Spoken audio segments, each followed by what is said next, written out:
que genera mayor cantidad de consultas. Y hoy queremos darle algunas pautas de alimentos para las personas que están en esta condición. Y ya nos acompaña en cabina la doctora Ligia Chávez para conversar sobre los cuidados nutricionales en pacientes con diabetes. Doctora, ¿cómo está? Muy buenos días. Muy buenos días, Laurita. Muy contenta de estar con todos ustedes y en un tema que ayer cuando hablaba con Isel sobre el tema de hoy, yo le decía, Isel es la conductora, ¿cómo se dice? La productora. ¿Sí?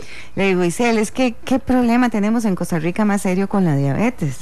Cada vez están diagnosticando gente más joven con diabetes, y muchas de las incapacidades y de los problemas cardiovasculares cuando uno recibe un paciente infartado, enfermedades, diabetes. Vemos personas que pierden un dedo del pie o que pierden una pierna, o que llegan a veces a la consulta con unos problemas visuales enormes. Es que la diabetes me está afectando la vista, con los pies hinchados, es que el riñón me está fallando y entonces tengo los pies hinchados. Bueno, resulta que la diabetes es una enfermedad que se asocia con otras enfermedades también, o que el cuerpo internamente va sufriendo cambios de manera que algunos órganos tienden a afectarse más que otros. Entonces aparece la enfermedad de la diabetes, pero es tan lamentable que la gente no sepa qué comer. O sea, los mitos en relación a la diabetes yo creo que son más que históricamente todo sobre los aparecidos, las brujas y las cosas que a veces son en el campo, esas historias tan lindas, ¿verdad? Que si uno pudiera hacer una lista de cosas o creencias, yo creo que con respecto a los desconocimientos o mitos sobre la diabetes se le queda corto cualquiera, porque en diabetes usted encuentra una señora que ya la va a atender el médico y está en la caja del seguro, por ejemplo, en una sala de espera a la par de otra, y ya le está pasando una receta para la diabetes. Yo una vez recuerdo en una actividad deportiva que iba un compañero periodista diabético, y en eso dice, ay, mira, íbamos en una vuelta a Costa Rica, ay, se me olvidó traerme la insulina, pero ya yo sé, tomo agua y agua y agua y con eso me curo. Entonces en todo el viaje yo decía, en lugar de mandar a traer, la verdad es una cosa de prioridad, porque tiene que ver con cetosis, tiene que ver con un montón de cosas, hasta con la capacidad para poder concentrarse en una actividad, porque cuando el azúcar está alta, cuando una persona anda con el azúcar en 500 o 600, en algún lado está baja. Es que eso es lo que tenemos que entender. Hay una descompensación. Hay una descompensación. Si está alta en la sangre, le toma la muestra y si está en 800, es que en algún lado está baja. ¿Dónde está baja? ¿Cuál es el órgano? Porque uno podría decir, ay, estoy tan cansado que ni me muevo, porque los músculos no están. Pero hay un órgano vital que es el cerebro. Entonces el cerebro no le llega azúcar y la persona se puede caer o se puede morir. De todo le puede pasar por un desequilibrio. Entonces esa ignorancia, esa que yo encontré una planta que sirve, o sea, uno puede encontrar muchas cosas en la vida, en lo que es la medicina natural, en lo que es la relajación. Una persona diabética que es muy brava, que reacciona muy fuerte, muy violenta, posiblemente tiene unos picos de hiperglicemia, o sea que se sube así de un pronto a otro, porque el mismo hígado, ante estados de alerta y de enojo, podría producir más azúcar extra, porque lo ve como una situación especial. Entonces una relajación le puede servir. O sea, el estilo de vida en la persona diabética es fundamental para curarse, pero la parte más importante es la alimentaria. Es quizás la única enfermedad donde usted puede retrasar incluso el uso de la insulina, el uso de pastillas, porque come bien. Pero aquí hay algo que tenemos que aprender. El uso de los medicamentos como la insulina o una pastilla está a mi servicio. O sea, si yo con alimentación lo puedo controlar y no tengo hiperglicemias, o sea, no se me sube el azúcar, pues lo controlo solo con la dieta. Pero si yo estoy haciendo una buena dieta y no lo puedo controlar, tomo pastillas. Pero si yo tomo pastillas y resulta que con la dieta y las pastillas no funciona, entonces uso la insulina. O sea, el objetivo en un paciente diabético es mantener niveles normales de glicemia. Algunas personas, y esto es otra creencia, dicen, no, yo como soy diabético, vieras que en 200 me siento muy bien. A cualquier hora del día yo siempre ando en 200, y no, y amanezco en igual. Ya mi cuerpo está acostumbrado que a lesionarse. Eso no es así. No hay ninguna diferencia entre los valores en glicemia del diabético y no diabético. Tiene que estar 2 horas después de haber comido en menos de 140. Entonces, uno de los objetivos de la consulta nutricional en pacientes diabéticos es buscar meriendas, comidas, almuerzos, meriendas en la noche, cenas, hasta comida para ir a paseos, donde las personas lo coman y 2 horas después estén en menos de 140, igual que todos los que no son diabéticos. Ese es el objetivo. Pero los mitos, hay mitos que, bueno, luchar contra un mito es una cosa terrible. Yo les voy a decir uno que no necesariamente tiene que ver con la diabetes, pero ¿qué es lo que le dicen a uno cuando alguien está con anemia? Del guineo. Y el guineo es casi 0 hierro. Pero se pone negro. Me acuerdo de mi papá que decía, la manzana debe tener mucho hierro, es que qué negra se pone. Papi, no es hierro. Es un proceso de oxidación y no sé qué, otra cosa, no tiene que ver con el hierro, ¿verdad? Entonces, esos son mitos, como que son creencias, sí. Que algunas son buenas, tener creencias. Usted está muy asustado, tómese un vasito de agua y se sienta, y está bien, usted entra en un equilibrio, tiene mucha sudoración, regula la respiración, y eso está muy bien. No coma porque acaba usted de enojarse, es un buen consejo, cálmese. Hable, discuta qué fue lo que le pasó. Ahora sí, relájese, ya está tranquilo, ahora sí siéntese a comer. Exacto. Esas son cosas positivas. Pero decir que el agua me cura, que una planta me quita la diabetes y ahora ya yo no voy a usar ningún medicamento, no. Uno puede tener una dieta que le puede funcionar y puede tener una dieta que no le sirve para nada. Y en diabetes es algo muy interesante. Usted, entre una comida y otra, se puede descompensar. O sea, usted hizo un buen desayuno. 2 horas después se midió, vamos a hacer, siendo concretos, se comió una media tacita de frutas, banano, piña, melón y papaya. Se comió después se tomó un yogur sin azúcar, porque incluso uno podría decir, coma lo natural. Claro. No le use edulcorantes ni nada. Si es una persona que puede hacerlo, porque hay gente que no tiene, que dice, no, yo esas cosas tan feas, no, si no tiene dulce, no, bueno, y ¿verdad? Uno entra en una negación del cambio, ¿verdad? Pero hay gente que dice, sí, yo natural, así, al natural, como ese concepto tan lindo de salud. Ok, se lo come natural. Puede ser unos frijolitos majados con bastante cebolla, chile dulce, con una tortilla, un cafecito. Ese puede ser un menú sencillo, pero hay que probarlo, ¿verdad? En cada persona. Entonces ya se lo comió. 2 horas después, vamos a imaginar que se lo comió a las 7. A las 9 de la mañana, se mide, se pincha. 120. ¡Ay! Es para brincar. Y uno dice, 120, pura mi cuerpo está en pura vida, ¿verdad? Y esas son las cosas lindas, porque ese es el autocuidado en el diabético. Ok. Resulta que ahora sigue a las 9 de la mañana y me voy a comer una merienda, pero estoy tan ocupada en la casa haciendo oficio que entonces me como, por ejemplo, un pedacillo de pan dulce que hay por ahí con un cafecito. Nada más. O sea, me estoy comiendo el carbohidrato solo.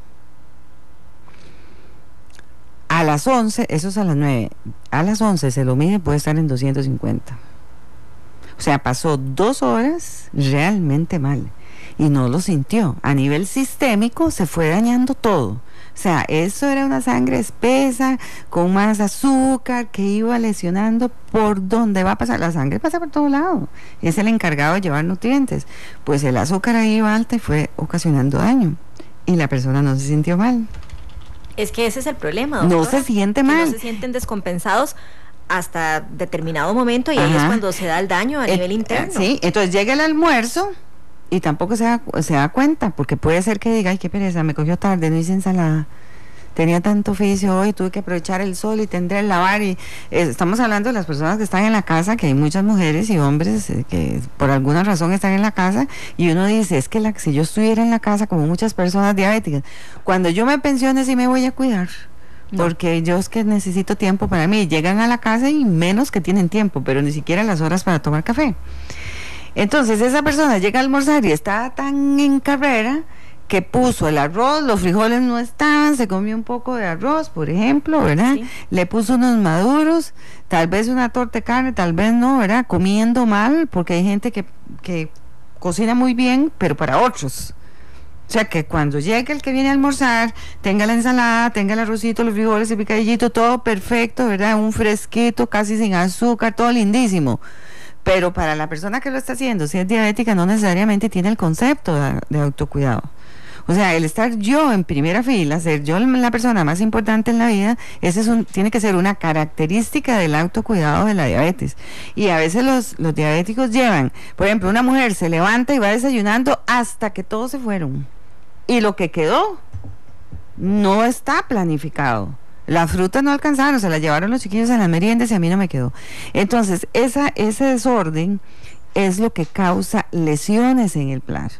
Y yo invito, esta es una invitación muy seria y tiene evidencia científica.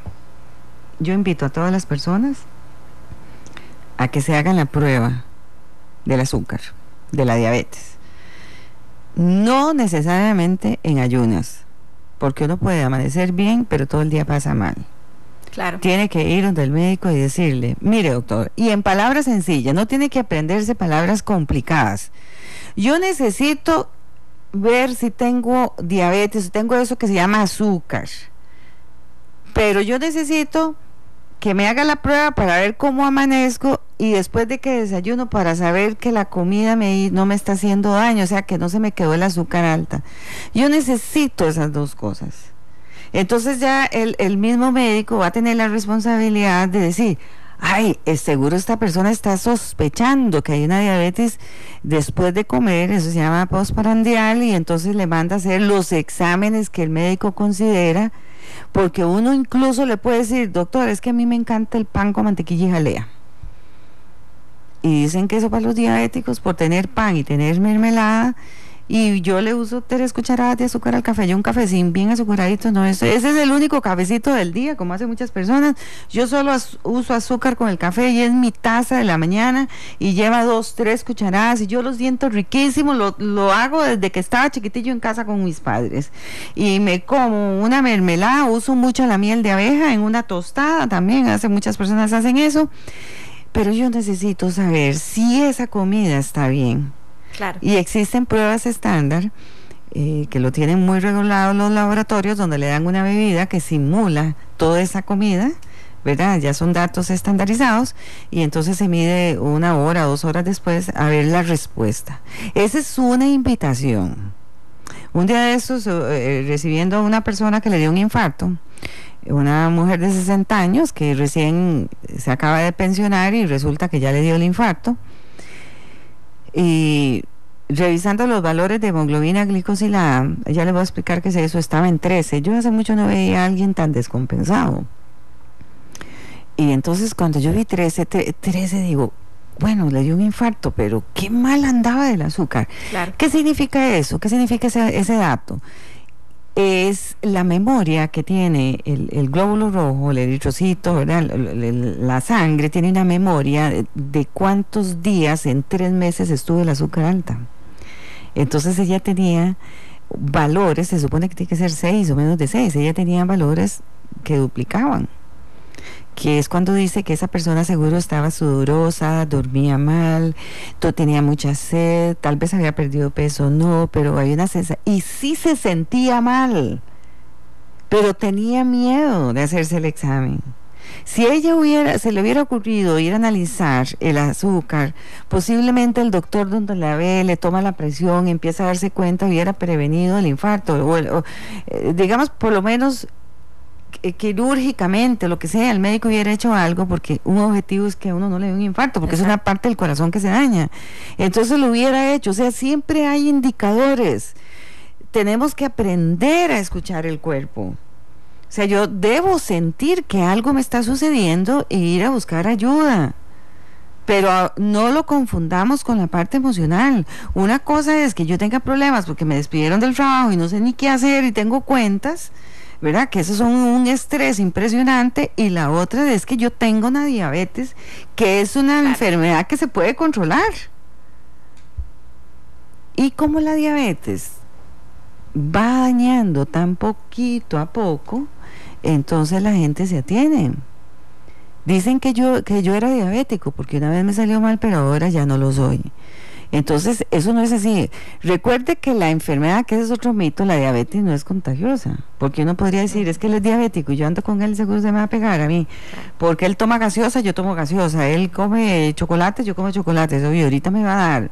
O el diabético le dice, ay, usted le va a pasar las mías porque usted come igual a como yo como. La diabetes no es una cosa que se hereda, que se contagia, se hereda.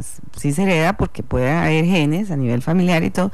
Pero también la gran sorpresa y lo que más está asustando a la gente es que aparecen diabéticos donde no había nadie que era diabético y que se hizo muy gordillo y muy sedentario y está comiendo requete mal y el páncreas está funcionando mal.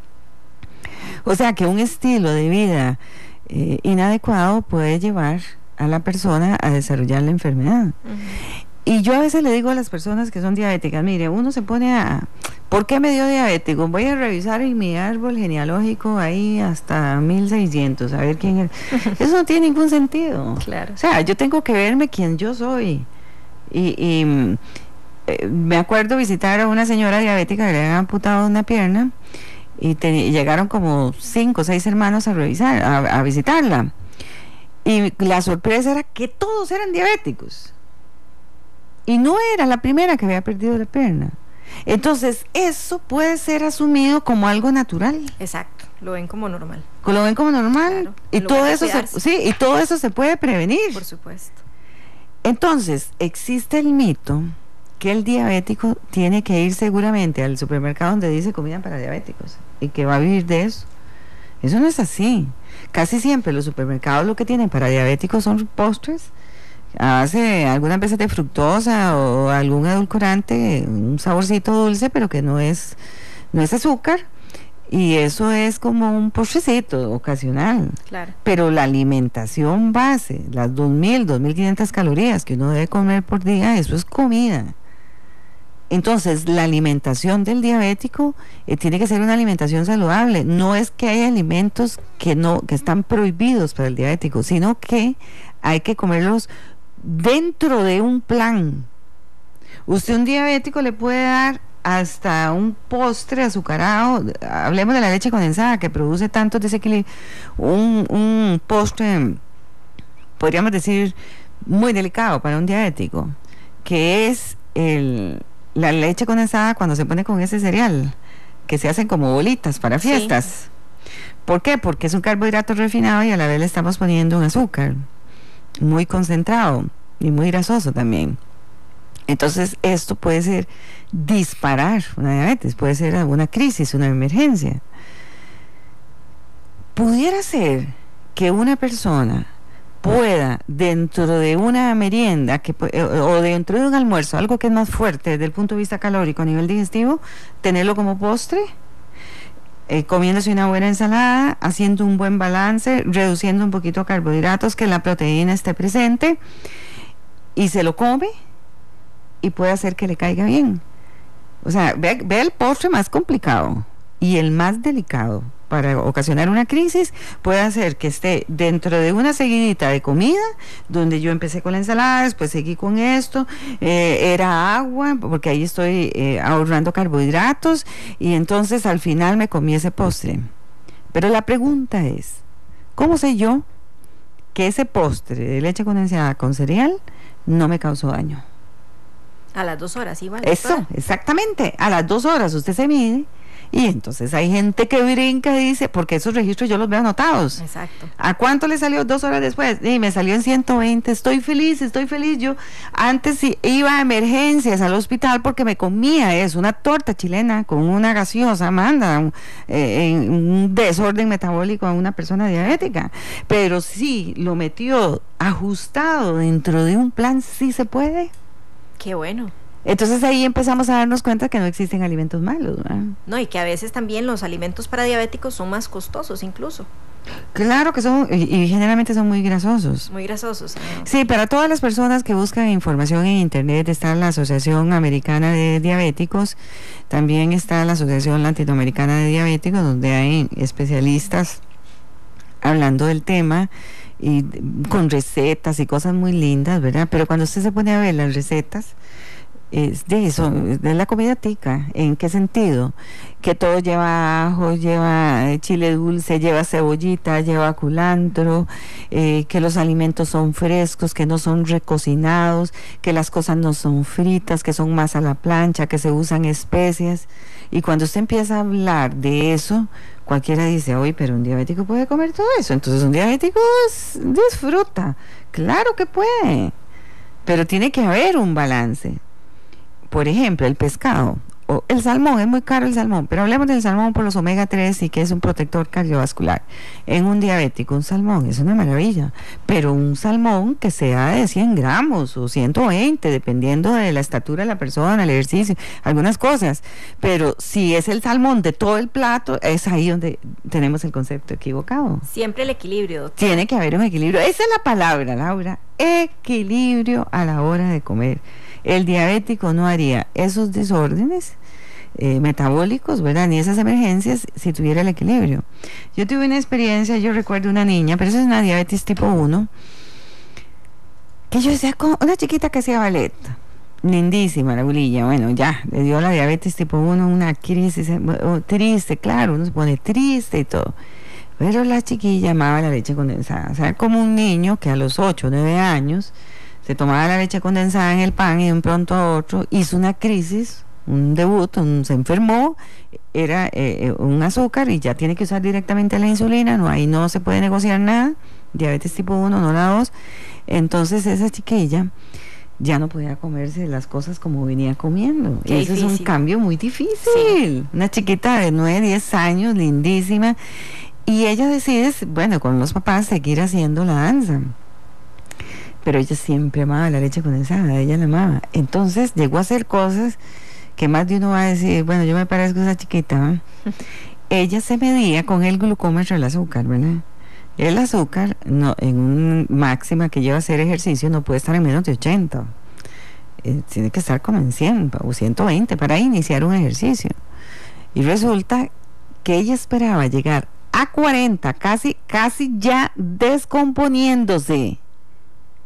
Impresionante los niveles que ella lograba controlar, donde se ponía la insulina y veía que el azúcar ya le iba bajando y se estaba mareando, entonces cogía la leche condensada, porque usted sabe que esa es una recomendación. Ande con fiticos por aquello de que le dé un bajonazo, porque son muy peligrosos, el cerebro se tiende a dañarse y entonces usted se lo come. Pues esa chiquita, esa era la mejor parte para ella. Llegando a cocinarse, estamos hablando de alguien de menos de 10 años, manejando toda la parte científica de hacerse las pruebas, de llegar a ocasionarse una hipoglicemia para después tomarse la leche condensada wow. Y subir a 100, casi a 200, y ahora sí iba a brincar y hacer ejercicios y no sé qué, ¿verdad? Entonces esas son las cosas peligrosas. ¿Cómo va a estar sus órganos dentro? Tenía 10 años, imagínense, a los 20 ya tiene 10 años de tener la enfermedad. Entonces esas son las cosas que uno tiene que pensar.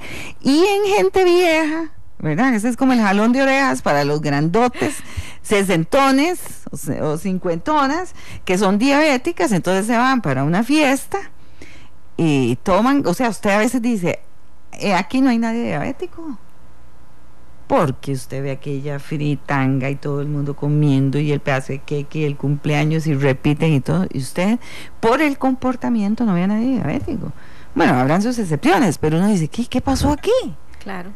Entonces la gente trata de simular, es una palabra negada, que nadie sepa ni le contesta a nadie. Y a veces entre esposos uno no le dice al otro que ya el diagnóstico le salió, porque eso es como una vergüenza. Y yo voy a llegar a una fiesta y yo disimulo. Entonces, ¿sabes qué hacen? Se ponen más insulina o se toman más pastillas.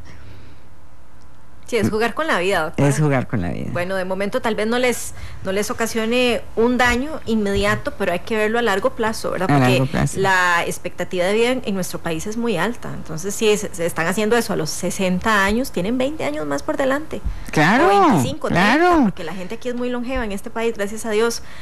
Pero bueno, el daño a nivel interno, ¿verdad? Claro. Es una enfermedad un poco silenciosa. Silenciosa, y la gente se siente mal. O sea, hay diabéticos que amanecen y a veces de un mal humor cuando el azúcar está alto. Vieras el mal humor. Yo tenía un paciente que cuando empezaba de mal humor le decían: papá, mírase el azúcar, papá, mírase el azúcar, muy gordito.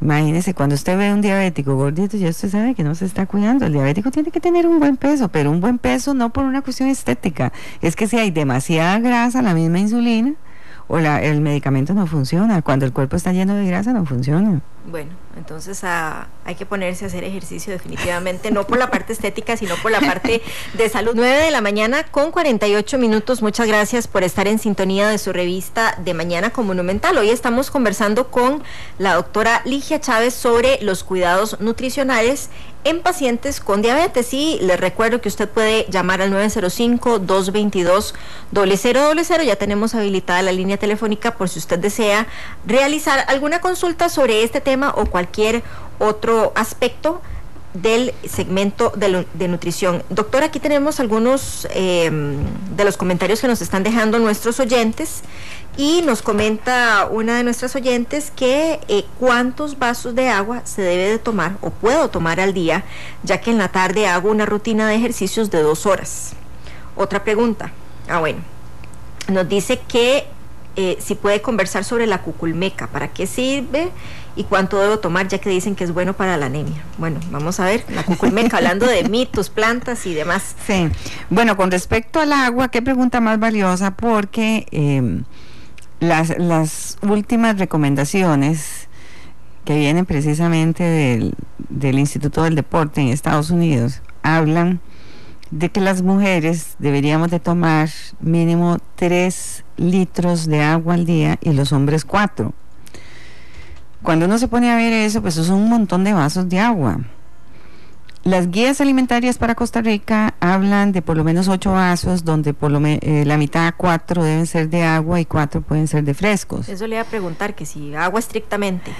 Sí, lo que se necesita son líquidos. Lo que pasa es que cuando el agua es demasiado azucarada, ya el comportamiento de hidratación está disminuido. Entre más espeso, o sea, usted puede tener una sopa de un caldo súper espeso, como decir una crema de vegetales, que es muy espesa, y eso en realidad no hidrata. Más bien necesitamos tomar agua para poder procesar esa crema. Exacto. Pero si usted se toma un caldo ralo con verduritas, ese caldo hidratante, ese que le dan a uno cuando sale de una fiebre o está convaleciendo, ¿verdad? O hizo una carrera, o hizo una media maratón, hizo una maratón, y ya que se come un plato de sopa de cabezas de pescado con verduras, eso es como un hidratante. Entonces, ahí hay que estar claros de la cantidad de líquidos que yo estoy tomando y si eso realmente se puede considerar como agua.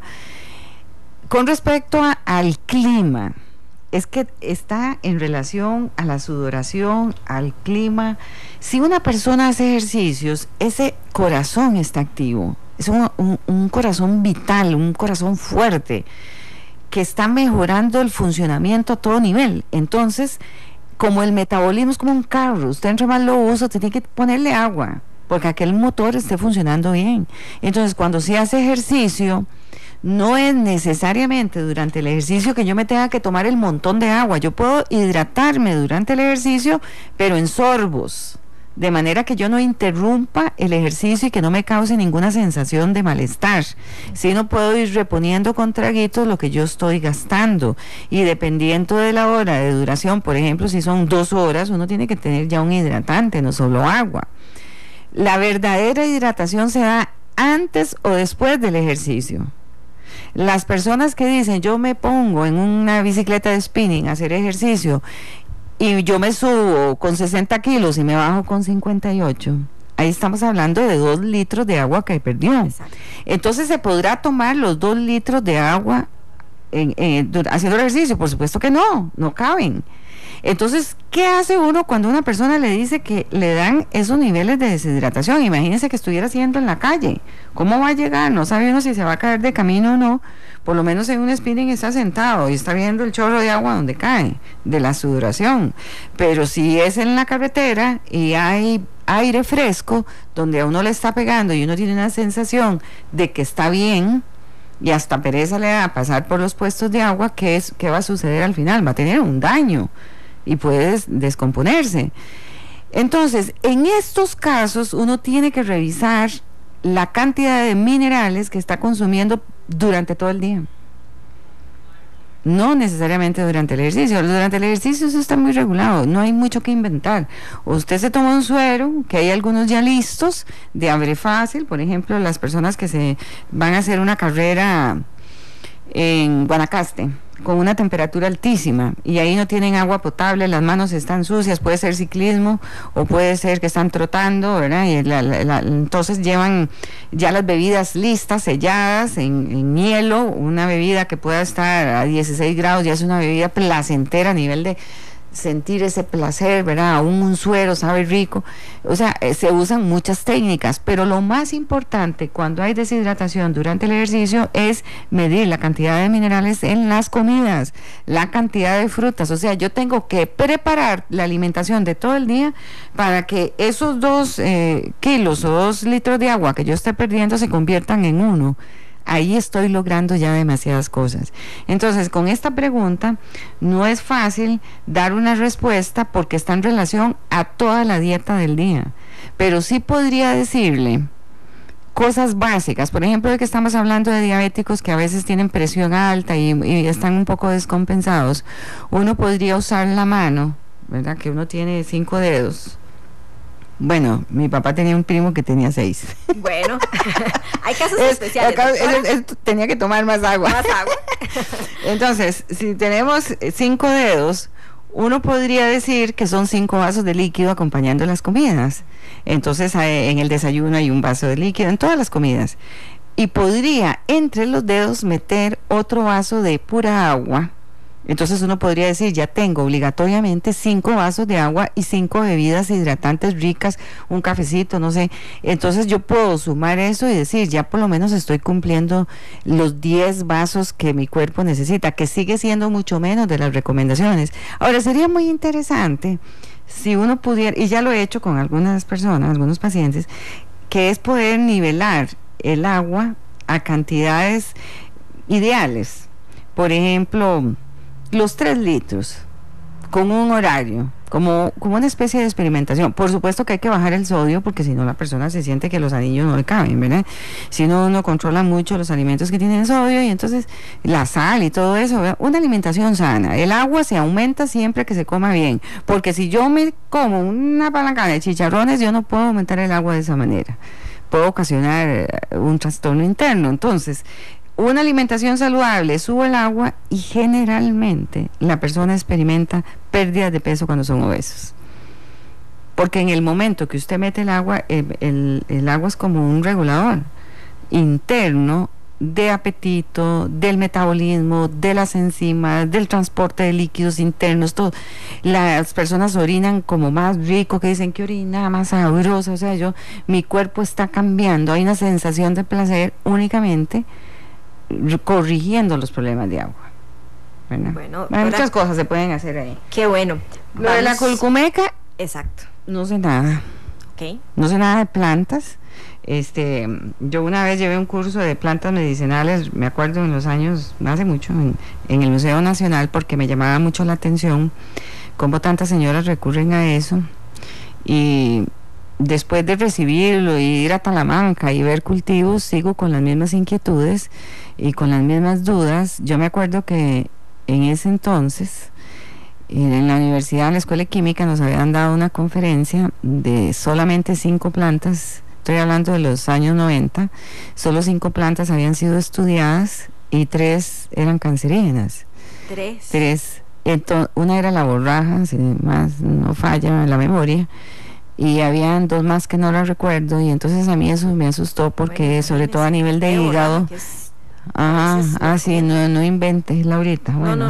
No, es porque yo lo he escuchado, por eso me impresiona. Pero sí me hizo, entonces, claro. A mí me parece que uno en eso tiene que ser como muy formal.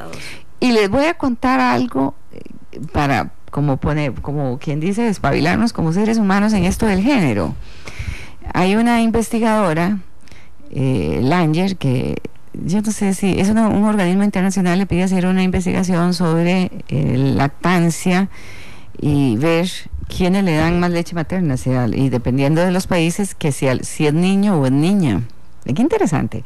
Y luego sobre los chiquitos cuando se enferman, ¿qué hacen?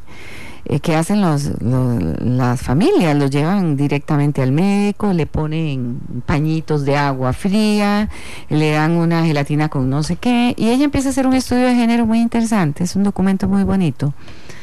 Y resulta, pero lo que más me llama la atención, y es lo que quiero contarles, es que cuando ella va a algunas poblaciones africanas y de estos lugares, encuentra que cuando una niña se enferma, le empiezan a dar plantas, y si sigue mal, que ya dicen ya se va a morir, entonces la llevan donde el médico, porque es caro, para que le den un medicamento, un antibiótico, algo así.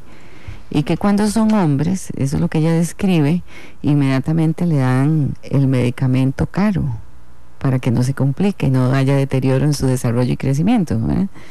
Entonces ella, estos abordajes, ese fue un estudio que hizo como antes del 2000, pero valdría la pena saber en unos 15 años qué ha pasado. Claro, darle seguimiento. Darle como seguimiento. Yo creo que en nuestro país no pasa así. Usted tiene un niño, una niña, y usted siempre sale corriendo, ¿verdad? Exacto. Pero eso se lo digo por los mitos y las cosas que hay con las plantas. O sea, recuerde que las plantas, como se dijo hace poco, una discusión a nivel nacional sobre el tema, no son inocuas, ¿verdad? Como que uno dice, si no me hace mal, si no me hace bien, no me hace mal. No, pueden ser componentes increíblemente activos. Una vez estaba leyendo algo sobre heridas y habían unas hojas que usaban, es cierto, y tiene sentido. Si yo estuviera ahí, yo llevo la lista, porque si me pasa algo me pongo eso, porque no voy a tener otra cosa más, y realmente funciona. Pero en cuanto al uso de esto como ¿verdad? Como que si uno habla y dice, aquí tengo galletas, aquí tengo el arroz, aquí tengo los frijoles, bueno, y aquí tengo la cuculmeca y tengo no sé qué, esas son las cosas que tenemos que tener cuidado. Los pacientes con cáncer están casi que obligados a ser más serios con su cuerpo y no darle al organismo sustancias que no estén totalmente claras. Esa es una recomendación. Y otros estudios que vi en América Latina con respecto al uso de plantas tenía que ver con la contaminación microbiana. O sea que mucha gente, se sabe que la gente en el campo, hablemos de América Latina, Perú y ahí para abajo, venden plantas, pero también tienen perros, y los perros se orinan en las plantas. Claro. Entonces agarran esa planta, la llevan a un mercado y la gente la compra. Higienizar eso no es tan fácil. Gente de escasos recursos que va a tener un cloro y que la hojita y que el chorro con trabajos tienen agua potable. O sea, esa es una realidad nuestra. Eso es el país de tercer mundo, que usted llega a una comunidad y dice el único tubo que tiene agua potable es tal. Esa es una historia en América Latina muy dolorosa, tenemos que cambiarla.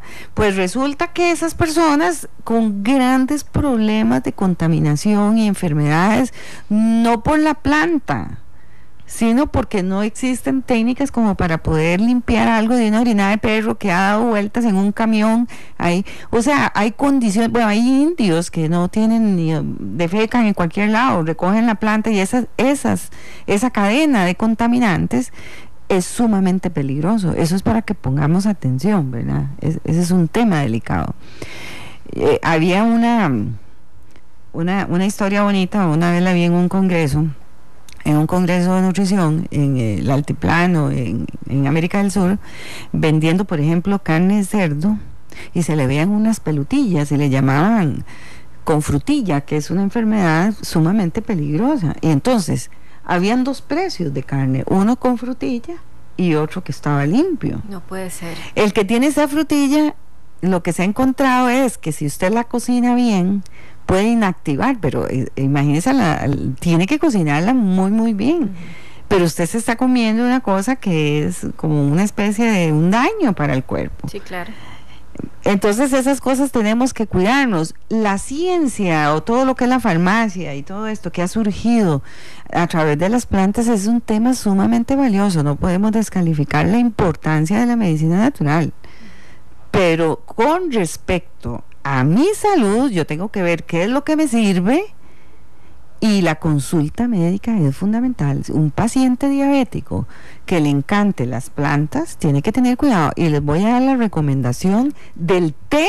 ¿Cómo se prepara un té? Por favor, porque un día yo tenía una discusión con un querido amigo mío y le voy a pasar este podcast. ¿Cómo se hace un té? Tiene que ver con el arte culinario, ¿verdad? Que los ingleses, esas películas tan bonitas, ¿verdad? Que todo es bonito, los jardines bonitos, las tazas lindísimas, y llega una señora y invita a la otra a tomar un té, ¿verdad? Toda una ceremonia. Bueno, nosotros con el jarro un cafecito, ¿eh? Sí. Pero bueno, esa historia tan bonita tiene sus técnicas para preparar un buen té, y se hace lo que decimos en Costa Rica con fuego apagado.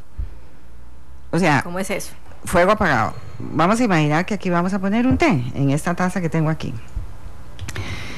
Se pone en la cafetera, o ahora que hay tantas técnicas, microondas, se pone a calentar el agua.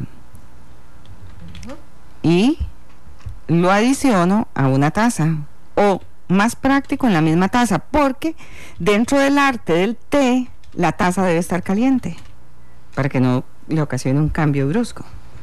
Se supone que la taza está caliente, pero eso es demasiado para nosotros. En nuestras carreras, en la misma jarra de té que yo me tomo, yo no voy a hacer un cambio. Entonces yo pongo el agua a hervir, la bajo, le meto la bolsita de 3 a 5 minutos. ¿Con el agua? Ya hirvió. Ya hirvió, pero y está en ebullición. No, porque ya no está en fuego directo. Y la meto ahí de 3 a 5 minutos. Después de eso, si la quiero más que me sepa fuerte, tengo que meterle más bolsas, pero no le puedo dejar más tiempo. ¿Por qué no se puede dejar más tiempo? Porque le podría sacar sustancias que no son saludables.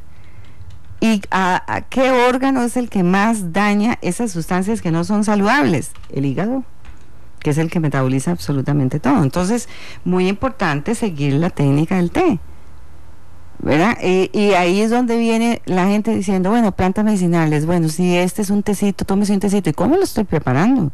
Usted encuentra gente con 2 horas hirviendo un montón de ramas con un caldo negro, y luego le meten con todo y ramas dentro de una botella y se toman las cucharadas. O sea, ¿qué me estoy tomando ahí? Y ojalá un diabético gordillo con melón de pan, ¿cómo le va a funcionar? Y dice, no, esa planta no sirve, ahora voy por otra. Cuando el verdadero secreto está en la diabetes, en tener un horario, bajar el peso, hacer ejercicio, comer bien. Perfecto, doctora.